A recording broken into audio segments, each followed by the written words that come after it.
Hey guys, welcome back to another video.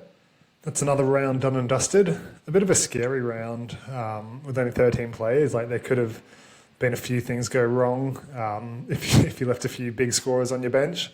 Thankfully for me, it didn't work out that way. We did have a few like decent scores on the bench. Riley Smith and Iongi both went a little bit bigger, which is good. They've got to make a bit more cash. They'll never sell this week with low break evens, but they'll make a bit more cash before the end of their tenure in my team and everyone else's, probably around the round 15 mark. Rabbitohs, that game has literally just finished, so this is like a rapid fire reaction. He was on 21 with 5 minutes to go, got a turnover tackle. That led to a try in the next set where he got a 22-point try and then got a line break in the last play. So yeah, 21 with 5 minutes to go, 50 to end the game. And I'm really happy with that. He was on the chopping block for Jaden Campbell. And after Jaden Campbell got a 64, even though it was the right process not to get him at fullback, it did sting a little bit. Obviously, I didn't play Toya, but I'm going to get his price rises now. I wanted to keep him as a loop option for round 14 because, yeah, I talked about it. I didn't have any apart from Hines this week, and I was going to be in a lot of trouble. I worked out okay in the end, but I was a bit scared going into this round. Yeah, it worked out okay. I'm happy Toya scored well. So it was going to be Tamale for Campbell in the end. And what a weapon. 62 without a try. Yeah, I wanted to get rid of him this week, and he delivered. He's probably still on the chopping block. Maybe not next week now, but over the next coming rounds. I don't think I can make it till round 18 with him. Someone did point out to me that the Raiders don't play any teams outside the top 8. So in the top 8 for the rest of the season, which is just crazy. I was looking at their strength of schedule, and yeah, theirs is piss easy. It's like the best by far, followed by the Panthers. So I'll talk about that sort of stuff in a video during the week. That might be a bit of a niche one that we can go over and talk about targets from those sort of teams. But yeah, I don't think I can make it till round 18 with him. If he's not on the chopping block by, say, like round 15, 16, then I might just do that because round 18 is a bit trickier. But yeah, for now, he's earned another week in my team, thankfully. Yeah, unless I need massive upgrades, then he won't be gone. I'll just refresh this because the round just ended, so I'll just see if the ranks moved. Nah. So 2433rd. So yeah, I was scared coming into the round, but it worked out well. I moved up about 80 ranks, which is good. I'm expecting to move up a little bit more. I know the round's over, but obviously we have updates. The first game updates have already come through. UNH can move from a 49 to a 56, so that's a big win. I wasn't disappointed with the 49, but it was lower than I thought. I pretty much got him in because I want him, and he had a lower break even, so it was sort of now or never. He's still a good pickup next week. But yeah, just in the context of my team, I thought it was now or never. And yeah, he delivered with a 56 in the end. It was funny, so the last play of the game, I can't remember who it was, but Ewan Aiken was wide open on the wing. Not wide open, but he had plenty of space, and they decided to kick instead. And then he got a missed tackle off the back of it, and then Chance had fallen out of bounds a second later, and they gave him a missed tackle. So I was like, oh, what a terrible way to end. Like, it's just annoying. Like, that's the last thing that sticks in your head. But it looks like he lost a missed tackle, and he got a turnover tackle. So I think that play, they actually gave him the turnover because it was a bit of a weird one. Like, he only just touched him and then he went out of bounds, and they didn't call it for like 5 seconds later, so I wasn't sure what was going to happen. But yeah, looks like it's a 7-point turnaround, which is really good for me. Tallis Duncan, 38, I wasn't happy with, but he's updated to 43 as well. So it's getting there where I thought he'd be at. I thought he'd average about 50, so a little bit disappointing still, but it's good to see the process is sort of starting to come around, and he played 80 again, which is good. So I think he'll be better. Obviously, he's not a pickup by any means at the moment, but I'm stuck with him. I'm keeping him for round 15 at least, assuming he doesn't get injured or anything. So yeah, for now, I'll take his 43 on the bench. Kaloa Matangi also moved up to 80, so 2 extra, but like over 50% of people picked him up in the end, which is crazy. Oh, I always do that. Where is it? Yeah, 70.4% of people in the top 1,000 picked him up. That is crazy. So Ewan Aiken was a bit lower, so it was really him I was relying on in that game. So a lot of my team was pretty common. The only real points of difference is which is like 30% or lower under in the top 1,000 because it's hard to find pods. But yeah, who was going to make or break my week was Aitken, Munster, Fermor, Tamale, and Drinkwater. And 4 out of 5 of those did really well apart from Munster. So yeah, I'll take that. It really saved my game week. I managed to move up. I know I made 2 trades this round, but I was expecting to drop a significant amount with only 1 loop option. And honestly, if Cleary had a bad game, then I would have had a monster round. I think I would have been close to the top 2,000. Obviously, I don't know how far ahead they are, but yeah, obviously Cleary's like 90% owned in the top 1,000. I did get rid of him. He got a 73, which is slightly disappointing for me. I missed that whole game, so I don't know how it went, but he got no negatives, which sucks. But yeah, I'm more than happy to move up in ranks this round and hopefully on the charge coming into it, because the average amount of trades left has gone down to 12, which is awesome for me because I've got 17 left. So 5 ahead of that top 1,000 average. And yeah, I think I'm in a really strong position. I think that's like 5 rounds straight I've moved up in ranks. I was about 8,500th in about round 8 or 9, I think. Let's have a look at it. Must have been round 9, round 10. No, okay. Maybe it was 6,600th. But still, getting closer to that top 1,000 mark now. Obviously, with a lot more trades than most, I'm in a pretty good position to move up. I just have to make smart trades. I already know who I want pretty much for round 15. It's Couchman, Campbell, and Damien Cook. All 3 of them went massive this week, so it might look reactionary, but I was always getting Couchman. I wanted Campbell. I'll maybe not get Campbell if he's still playing fullback, even though a lot of people will jump on. For me, he's not worth it at that price point. And Damien Cook, I just wanted to see him get 80 minutes. Even if he scored 30, if he played 80, I was getting him in. So, yeah, at least 2 of those 3 are probably coming in next round. There might be some other guys pop up. I do want Preston if he misses out on Origin in round 15, but he's obviously out next week as well. But apart from that, like I've got funds in the bank. So I think most people have, 100K? So I'm above that as well. So, yeah, I'm in a good spot. I do have players I can trade out now. It was going to be Toya before he got to 50, but he's still on the chopping block. Munster's definitely gone. Iongi Smith probably last another week. Kartonga maybe. Like he came off with a HIA, so that's the only reason he didn't play 80, but he passed that. But I'll see what his break even is. He might be on the trading block. My theory is I think it's worth trading guys a little bit earlier if it means you're getting a keeper a little bit earlier as well. So if Kartonga has another 50K in him, I'd rather get a Toby Couchman earlier to get that points boost because I don't really care about the money. I've talked about how easy it is to get to your end of season teams if you've got the right amount of trades left. So yeah, for me, points are more valuable than money at this stage within reason. So yeah, I'll probably go early on a couple of guys. I'll probably sell a couple of these guys early. Rob Toya, potentially I could still sell him, but I think I want him as a loop in that centre position because I have Fermor, Lucas, who else? Kartonga, Savala, Tamale, Garrick. Like I have so many centres that I want to loop next week. So yeah, heaps of those mid-range price points. I've got money in the bank. There's not many cash outs available. I'm not in love with Heath Mason. We'll see what happens with Latu Fainu. But yeah, just happy. The round's literally just finished, so I'm just spitballing here. But yeah, I've got guys I want to make trade up for. I just need to get the funds available. I was so close to a perfect round in tipping. We've already gone to round 14. Yeah, under that last game, I went the Roosters, unfortunately. But yeah, apart from that, it was well. I was like 350th ranked, so better ranked in tipping than fantasy. I was like 350, 370 before that last game, and you get an extra point with a perfect round. So probably would have been in the top 150, 200, which is a bit disappointing, but I'd rather the Raiders win. I think they're good, and I think, yeah, they could probably take out the minor premiership now with that soft draw. Bulldogs and Storm obviously lose a couple of guys to Origin. Warriors have a tougher schedule. So, yeah, there were $6 to win the minor premiership before this game. My mate sent it to me because he's a Raiders fan, so he's a bit keen. It's not really my thing, but, yeah, up the Raiders. Yeah, we'll get into the games now.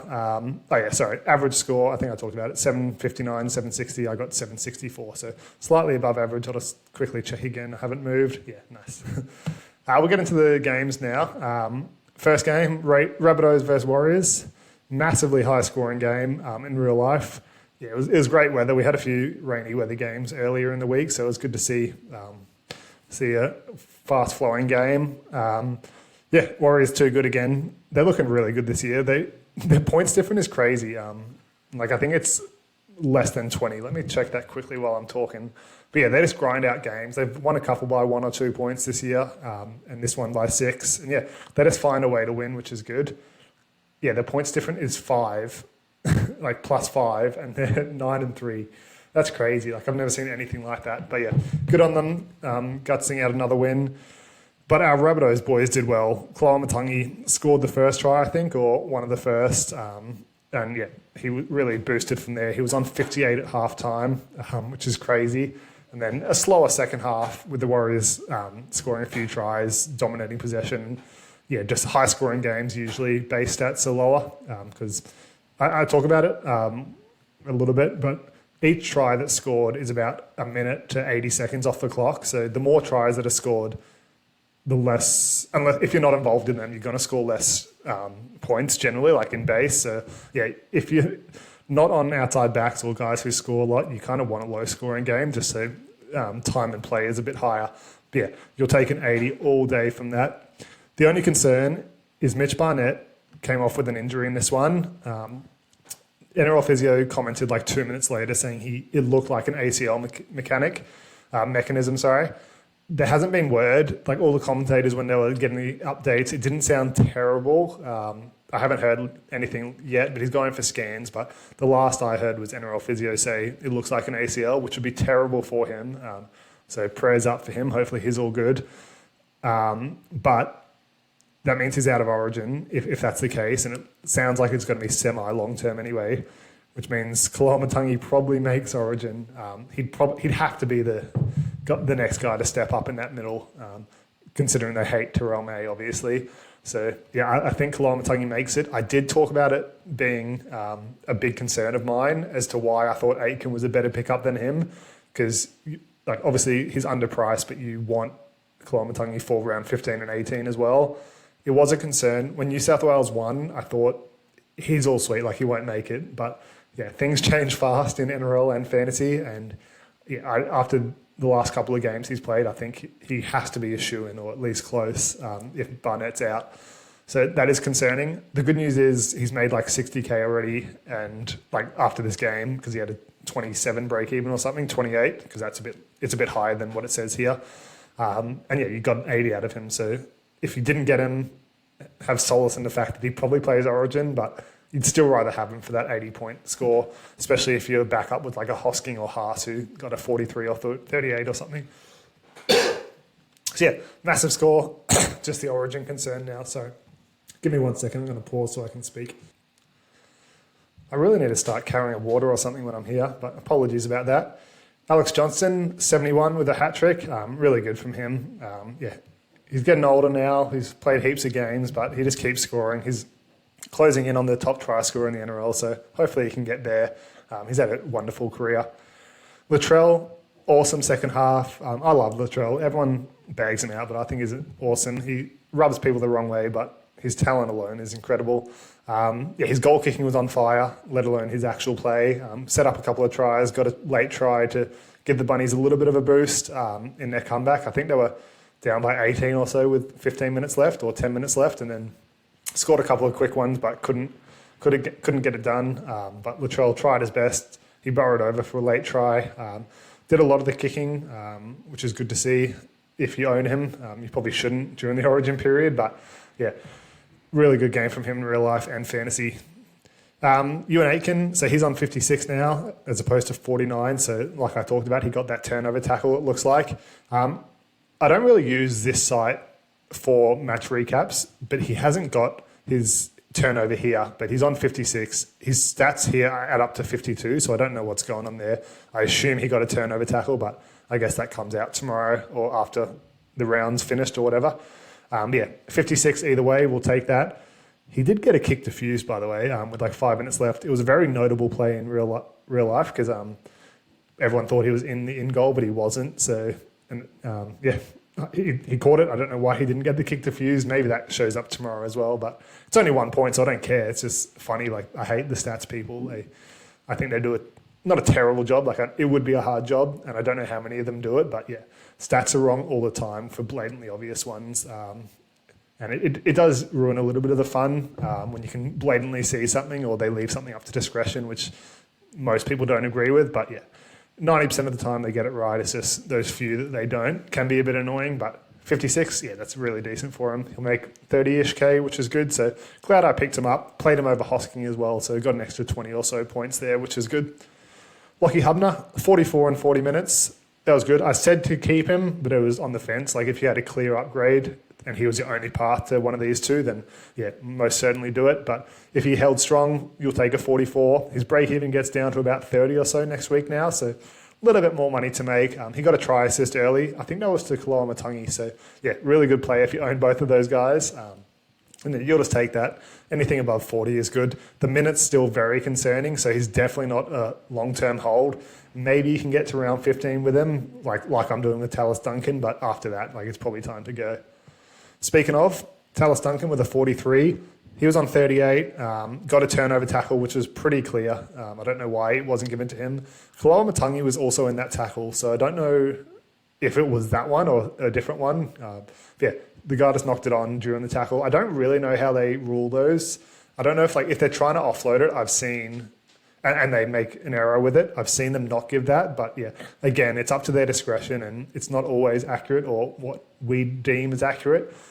But I would assume it was for that play. It's just weird Kaloa Matangi didn't get it. But 43 is better. 5 missed tackles still sucks. No errors. Woohoo. He made like 5 and 2 in the last couple of weeks. So I'll take that. Don't pick him up, please. Like he's a tough watch, but I'll take a 43 when I didn't have to stress too much about his score being on the bench. Jai Arrow with a 36 in 39 minutes. Really good game from him in real life. He moved into hooker a little bit because they had a few injuries that game, the Rabbitohs. They always seem to. Like every game they have 2 or 3 injuries, which is why Lachie Hubner was getting like 50, 55, 60 minutes earlier in the season. But yeah, he moved into hooker when Jai Gray, there was a backline injury. Jai Gray had to go into the backs, which meant he couldn't cover for Havili. So he played hooker a little bit, made a few massive tackles. They weren't considered try saves for fantasy, but they were try saving tackles in real life. And yeah, just really solid. I like that bloke. He former Origin guy. He's obviously not at the peak of his game, but yeah, he still had a standout game for me in real life there.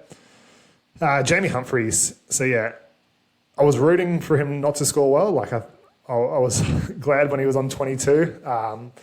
But yeah, he picked up an injury again. He was limping for about 5 minutes before coming off. And yeah, he just can't catch a break at the moment. He was getting to such an appealing price. So hopefully he's not out for too long. He's going to lose another 40K or so with a high break even. So he's going to get down to close to 400K again. I was just hoping to pick him up by round 15 when maybe not everyone was leaning that way. But yeah, not to be. There was actually 1.2% of people picked him up this round. No, 2.5%. Picked him up in the top 1,000. So, yeah, you're spewing if you did that. Terrible score and injured. So that's a tough break. I was surprised people went early, but the break even's not super excessive for a guy you'd expect to score 50. The kick meters were there early, but Latrell did still take 300 off him. So, yeah, one to watch with his injury, but hopefully he's back soon. Over to the Warriors. Chahans with 342 metres gained. He had 200 plus in the first half alone, like insane performance. Got his first try of the year, I believe. So, yeah, really good game for him. Really carried that squad. Luke Metcalf with a 74. The kid just keeps delivering as long as he's not delivering goal kicking because that was terrible. He's had a few shanks this year. Missed one from pretty much in front today. Luckily, it didn't cost them, but it could have in the end. Like Latrell was kicking insane. He made them all from the left touch line as a left foot kicker. It's tough, and he made them all. Luke Metcalf nearly played the Rabbitohs back into the game because it should have been sealed way earlier. But, yep, he played really well apart from that. He just needs to work on that kicking. I don't know how he still has it. They mustn't have any other kickers in the team. I think Rocco Berry's their backup, potentially. So, yeah, not ideal, but didn't affect them this game. But with how many close games they have, it's going to at some point. It almost did a couple of weeks back, but he got that penalty against the Broncos off kickoff in extra time. So, yeah, he's unreal this season. I think he's close to leading the Dally M. And if you started the year with him and kept him to this point, well done. I never had him. I thought he was a bit rubbish coming into this year. And I just didn't think the kick meters would be there. And I was wrong on both. I'll hold my hat there. We had so many halves to start the year, though. But, yeah, really well well done if you kept him. I don't think many did, but yeah, he's been unreal this year. Aaron Clark just keeps delivering, 69 in 55 minutes.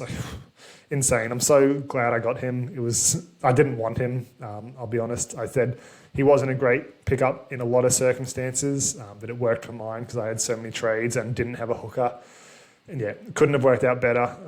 Most people have him now. I think it's 90+% owned in the top, like 1,000, 5,000. But yeah, the bloke's insane. The minutes are down, like we thought they would be with Fish back, but it doesn't matter. Like he's just insane. 48 tackles in 55 minutes. Speaking of the Fish, 53 tackles for him, which is crazy. 56 in 56 minutes. He's not a fantasy option just because the Warriors don't play him around 15 or 18.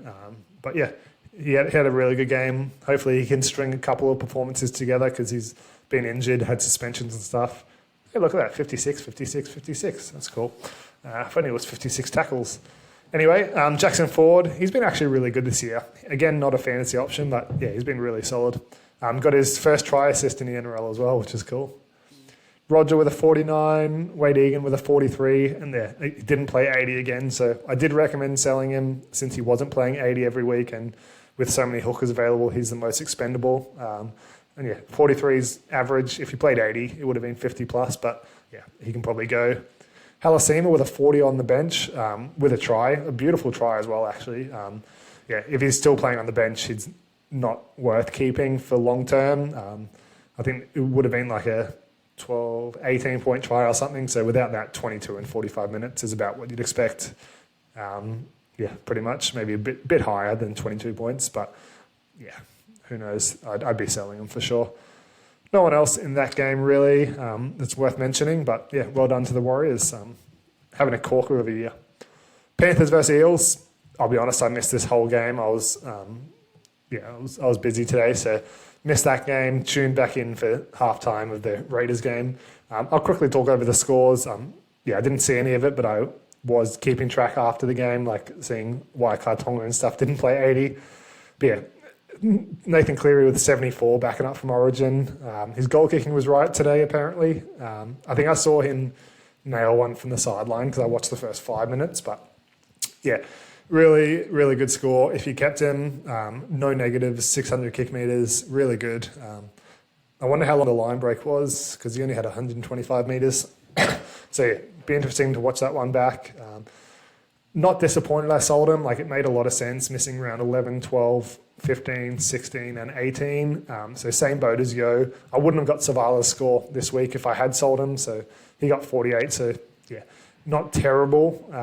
But if I knew he was getting a 74, I probably would have kept him. It's still close though, because I know he's missing so many games. Yeah, really good. Well done to you if you kept him. I think it's still 90% owned or 80 plus at least. And no one else plus 50 in that game. Casey McLean had a good game. Probably didn't pass to Jenkins again, but Jenkins did go over. Isaiah Yeo, yeah, pretty much showing why we did sell him. 68 minutes is a bit lower, probably what you'd expect backing up from Origin, and 41 isn't great. I think he is like 20% owned or something still. It's something very low. So yeah, if you held him, not the best score, like you probably would have been hoping for more. Same as Haas, getting a 43 for us. 5% owned, that's crazy. So yeah, pretty much everyone sold him. Tommy Jenkins with a 36. Pretty good score. I think I recommended to keep him just with that low break even. But yeah, you can probably upgrade safely now. You're pretty much just hoping for a little bit of a price point boost. Obviously, you wouldn't have been playing in this week, most likely. But you'll take a 36. Made a little bit more money on his way out. And yeah, pretty comfortable sell now. Over to the Eels, Jack Williams. Yeah, he's really forming into a decent option now with those minutes. 73 minutes. I don't know if anyone got injured. I did see NRL Physio point something out about Hopgood.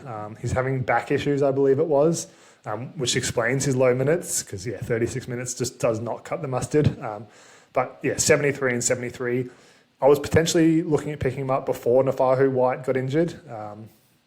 After Nafahu White got injured my buy plan had changed to getting Jack Williams in, but then just Corey Horsburgh made Origin, so missed Origin, so I ended up not needing him, but he was potentially coming into my team and would have got a 57 and 73, so really good from him.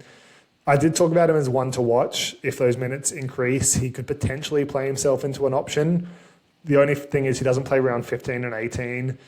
He's not a points per minute guy either. Like, he does have some low scores in prop, and he's made another 50k now or so after that game. So probably not an option. I don't mind him as a high risk flyer if you are inclined to go that way with a lot of trades.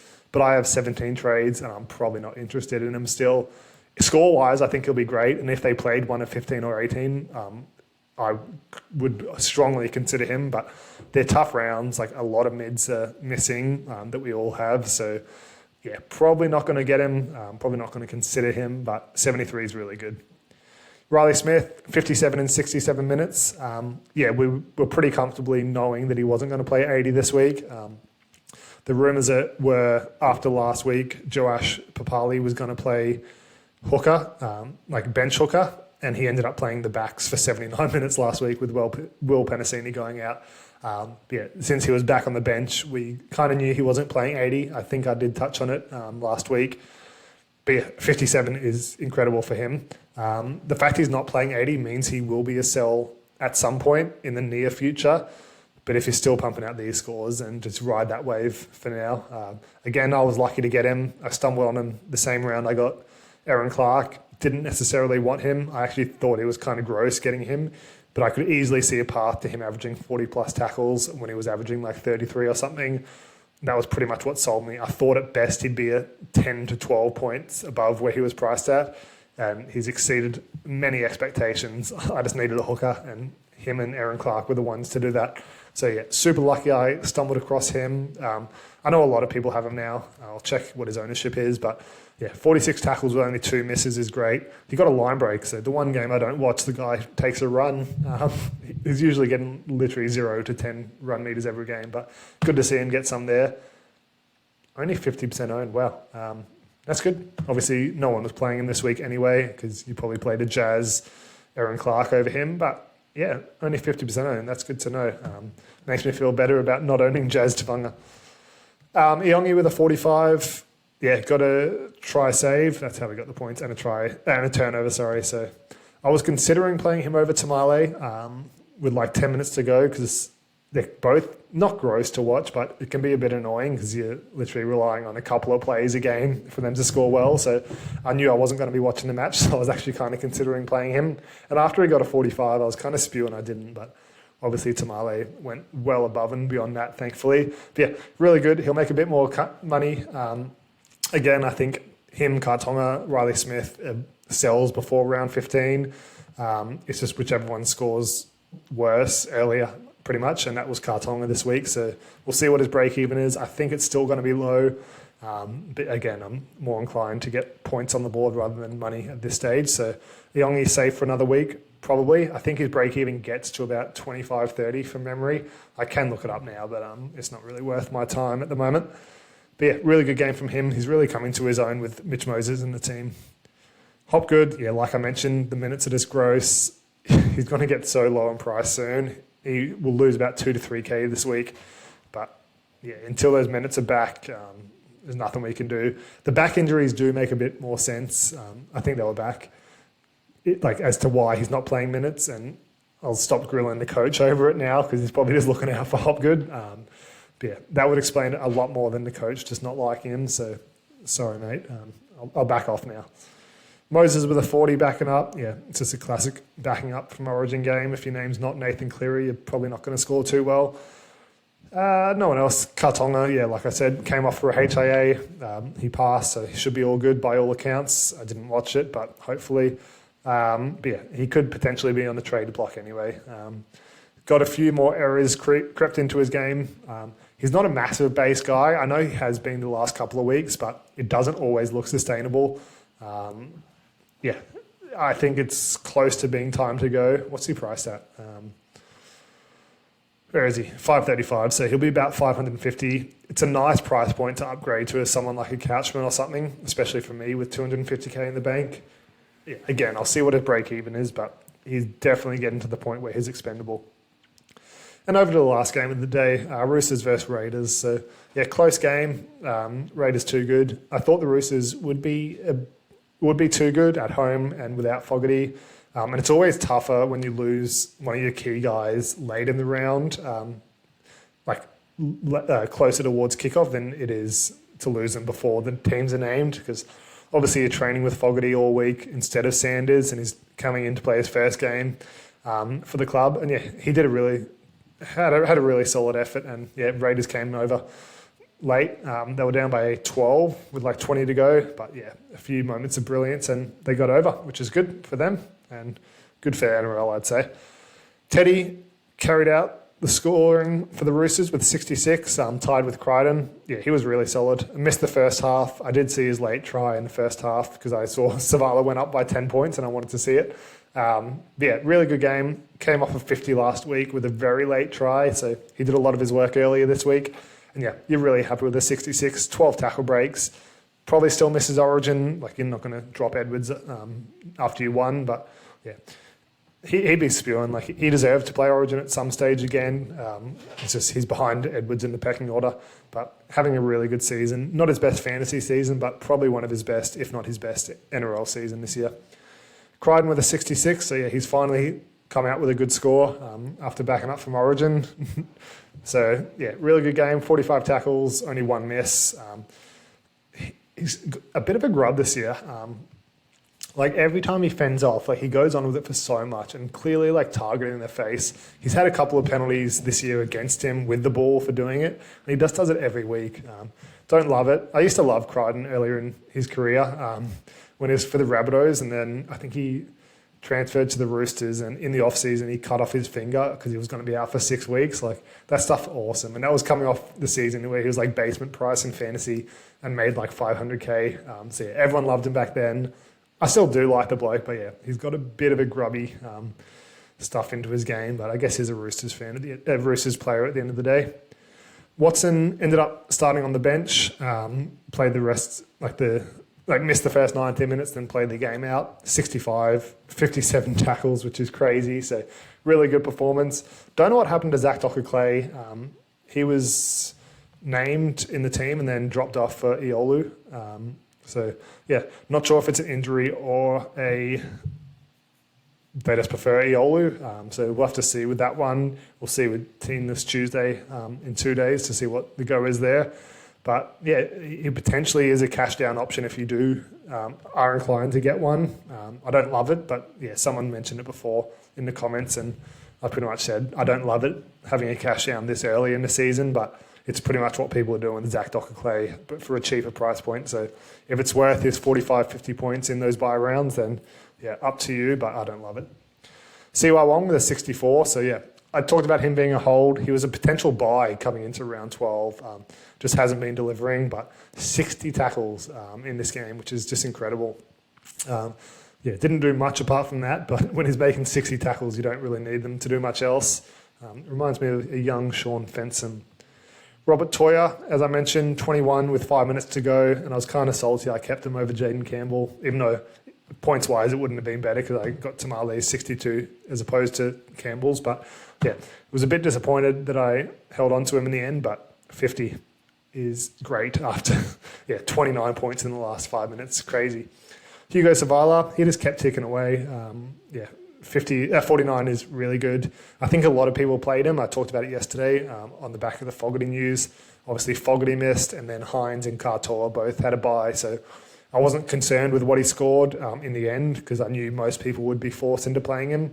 But still, always good to see a player that you are playing go well. 30 tackles with 2 misses. Kick meters were solid. He's going to be a trade in the near future. What's he priced at? Like 433K. So yeah, he is going to be a trade out soon, but yeah, he just keeps ticking away at the moment. And yeah, we'll take that. I actually got him way too early. Not too early, like I knew what I was doing, but I got him the week he was named in the halves, which I don't love doing because I was going for a cash down, which is against what I agree with, but I just needed it for trades. And he had like a 75 break even or something, but I knew that wasn't going to last. And thankfully he stayed in the team and he's been great since, which week was it? It was very early. round 6 for Jack Cole, because I think I wanted Yo, and I couldn't afford it otherwise. So, worked out well for me, thankfully, and everyone's got him now. So, Radley with a 45 and 59 minutes. So, a little bit disappointing off the back of last week. The minutes weren't there. I heard the commentator saying that he didn't look good in his second stint. I wasn't paying attention to him, so I don't know what happened, but hopefully he's not injured or anything, because, I always feel sorry for that bloke if anything happens to him. Sandon Smith with a 39, so probably time for him to go. Pretty much broke even this round. Egan Butcher, 39 and 39 minutes. That's a lot more than you'd expect for him. I was potentially getting him mid-round last round if Dylan Lucas, I think, or Kartonga scored poorly. So it didn't have to in the end, but I would have been happy with the 39 in this sort of round. And that's about it for that game. Iolu with the 21 and 20 minutes. Pretty solid, but the minutes just aren't there. Over to the Raiders, Tamale with a 62. I won't bang on about it again, but he was really good. Had 3 tackles for 2 turnovers. Pretty good ratio there. Wish all my players did that. But really solid. He was on 30 at halftime in the end. And just kept ticking along. Got a try assist with an insane offload. So that was an 11-point play. Then next set, or the set after, had a line break and 30-metre kick. Probably could have got the try assist. It was a terrible bounce, and he probably should have passed instead of kicking anyway. But got a forced drop out there. Had another couple of runs with a couple of tackle breaks. So really solid. If he ever got the ball more than just when he's picking up off the ground from a terrible pass, he would be an awesome fantasy player. But I'll take a 62. I am actually interested to see what his price break even will be coming to this round now, because I was definitely going to sell him, but he might have lasted another week. Hudson Young with a 53. The bloke just can't stop scoring tries. 6 missed tackles, but really good. He's like 800 something K this year, which is just crazy. Really solid year. Let me log in.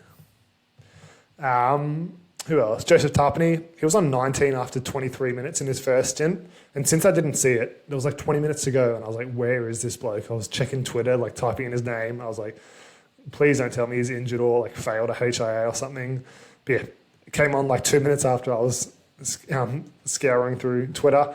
And straight away got a try, like only an 8-point try, but he picked up 20 in like 8 minutes or something, and then worked his way to 47, which is good. He is really highly owned. It's like 90% or something. So, I wasn't too concerned, but I just wanted a decent score, and he got there in the end, which is good. Corey Horsburgh got a very late turnover tackle, literally with like a minute to go, 45 seconds to go or something, which boosted him into the 40s. But I talked about it. The minutes just aren't there. He obviously didn't back up from Origin. Like I know a lot of no one did in this pack apart from Hudson Young. But playing 42 minutes is very concerning. The minutes were the reason I traded him out, and I'm pretty glad I did with the 43. His points per minute, the same as what it has been all season, but it's just the minutes that aren't there. Smithies with 42 minutes as well. So where the hell did these minutes go? If Smithies, Horsburgh and Tarpany both played under 45, who played heaps? 42 there, 51 for Sasangi, 36, 48. Wow. I don't know what was going on with that pack. 41 and 42 minutes. I did think he was still a trade-in this week, because I thought he was going to play 65 minutes, but I guess you never know with Ricky Stewart. He made money. He's not playing 15, so it's a bit disappointing. The points per minutes is great, but it would be a bit disappointing if you did buy him this week. If you bought him last week, you're not too concerned, and you probably wouldn't have played him, but 41 isn't great. 42 minutes isn't great. Hosking, there were a few people asking to sell him coming into this round, which I thought was pretty ridiculous. Like, he was a buy 2 weeks ago, and he's only playing 10 minutes less than what we thought. I'm starting to get a little bit concerned. I obviously didn't see the first half, but he already had like 4 missed tackles. Only got a 38. The minutes, they're not great. I was hoping to see like 75 minutes or so when I bought him. I knew he was never going to play 80 every week, but he's a better player than this. Like, even averaging 70 minutes, he usually scores better than this, even though he's had back-to-back 30-somethings. So not that concerned, but I'd be lying if I didn't say I wasn't 1% concerned now. Still going to ride his wave. I'm not thinking about selling him anytime soon, but the fact he doesn't play 15 and I have so many Raiders, he's probably going to be on the chopping block earlier than I thought. I didn't consider him a keeper, which is good because I knew Nicholson was coming back at some stage with like 5 rounds to go. So he's not an end-of-season guy for me.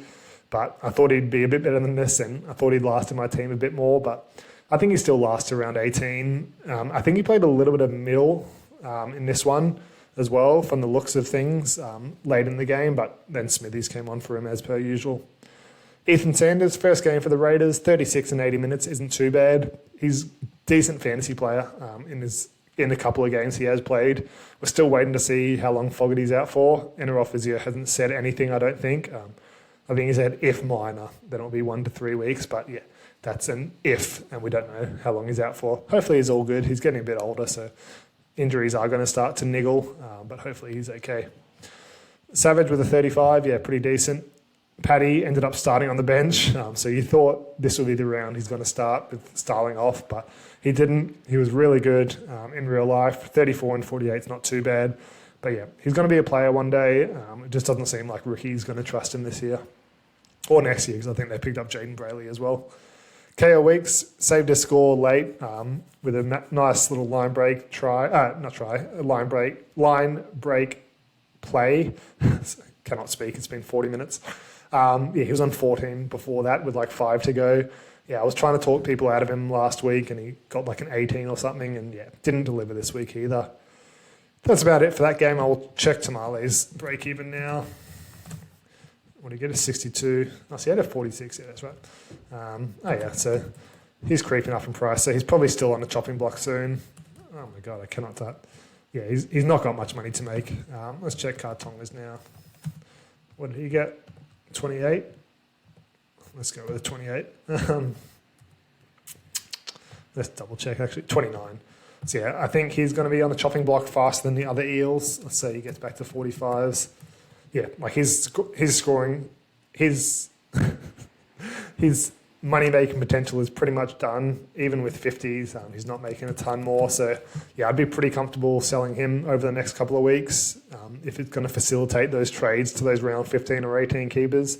But yeah, that's about it. I'll wrap it up now. It's been a while. I'm clearly getting tired, but yeah, pretty happy with that round overall. I was expecting to lose ranks. If I'm rising in ranks, I'll take it. A lot of building blocks with some guys scoring well on my bench that I wanted to, and some other guys not scoring well, which makes them trade targets, trade out targets, which is good. So yeah, got plenty of work to do this week. I'll potentially use 3 trades, so excited for that one. Those trades are going to start coming back down to average soon. But yeah, in that process, I'll be getting my long end of season keepers. So got heaps of money to spend, heaps of trades to use. So let us know how you guys did this week. Hopefully there's some rank rises. I know Casual Ball is in my comments a little bit and he was having a good round and I checked, I think he's like 140th now, maybe even higher. Let me quickly check. If it lets me, won't drag this on too long. You probably stopped watching by now anyway. Let's just have a look. Casual baller. Yeah, 143rd. So yeah, I think you rose a little bit in ranks this round. Let me know if anyone's beating that overall at the moment. But yeah, until then, we'll see you in a couple of days. Probably no video tomorrow. Got an inspection on Tuesday, so have to do a bit of cleaning. But yeah, Tuesday it is, I reckon. And we'll see you then, guys. Bye.